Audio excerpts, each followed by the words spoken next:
Bonjour à tous, le CAC 40 est en recul de 1,6% actuellement, avec de mauvais chiffres en provenance de Chine, notamment du commerce extérieur, un recul de 18% des importations. Recul des importations, ça veut dire que la demande intérieure se porte mal en Chine, alors qu'on sait déjà qu'il y aura un fort ralentissement. Tout cela exaspère les investisseurs, les inquiète même, avec donc ce fort recul. Alors aujourd'hui, il y a pas mal de publications. LVMH notamment, qui publie un chiffre d'affaires sur le troisième trimestre en hausse de 7% en organique, c'est pas mal. Cependant, quand on regarde la mode et maroquinerie, qui représentent 50% du résultat opérationnel, on est simplement sur une croissance organique de 3%. Et c'est pour cela que l'action perd actuellement 3%. Également, il faut dire quand même que LVMH gagne plus de 20% depuis le début de l'année. LVMH qui n'est pas la valeur de luxe la moins chère. Elle se paye actuellement sur un PER de 18, alors que du côté de Kering, c'est plutôt un PER de 14.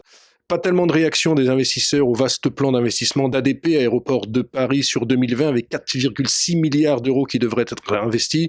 L'action perd 1%. Il faut dire également qu'elle est assez chère, avec un PER supérieur à 20 au cours actuel. Finalement, la seule valeur qui surnage dans le monde des big caps aujourd'hui, c'est Capgemini, alors que SAP a publié de bons résultats ce matin. Capgemini qui gagne 1%. Alors le secteur, actuellement, il y a des bonnes et des mauvaises nouvelles. SAP, c'est plutôt très bon. Infosys, hier en Inde, c'était plutôt très mauvais, de sorte qu'on a du mal à avoir une vision très claire du monde des services informatiques actuellement dans le monde. Enfin, on va terminer par une small cap, Figeac Aéronautique, dans les équipements aéronautiques, avec notamment des pièces pour les trains d'atterrissage. L'action gagne 5% actuellement, tout simplement parce qu'elle vient de gagner un gros contrat avec Embraer, le groupe brésilien, un contrat de plus de 200 millions d'euros. Ça fait du bien à la valeur, qui est l'une des plus belles performances depuis le début de l'année, avec une progression de 66%.